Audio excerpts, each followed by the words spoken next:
Hey everyone, welcome to my channel. If you enjoy these videos, don't forget to subscribe.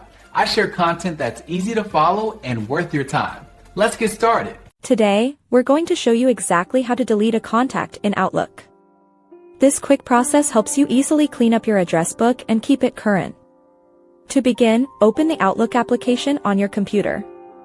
Once Outlook is open and running, you need to navigate to your People or Contacts section. You will typically find this specific icon located in the bottom left corner of your Outlook window. It usually looks like a small address book or two silhouette figures. Click on this icon to display your entire list of saved contacts. Next, you can either scroll through your contact list or use the search bar at the top to quickly find the specific contact you wish to remove.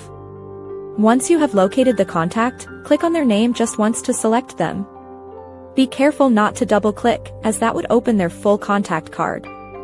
With the desired contact now highlighted, you have a few straightforward options to perform the deletion. The simplest method is to press the Delete key on your keyboard. Alternatively, you can right-click directly on the selected contact. A context menu will appear, and you should clearly see its Delete option listed there. Click this option. Another way is to look at the top ribbon in your Outlook window. You'll often find a Delete button within the Delete group, usually marked with a red X icon. Click this button.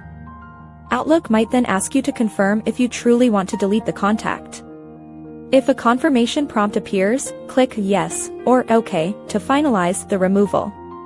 The contact will then be permanently erased from your Outlook contacts list, helping you maintain an organized and current address book.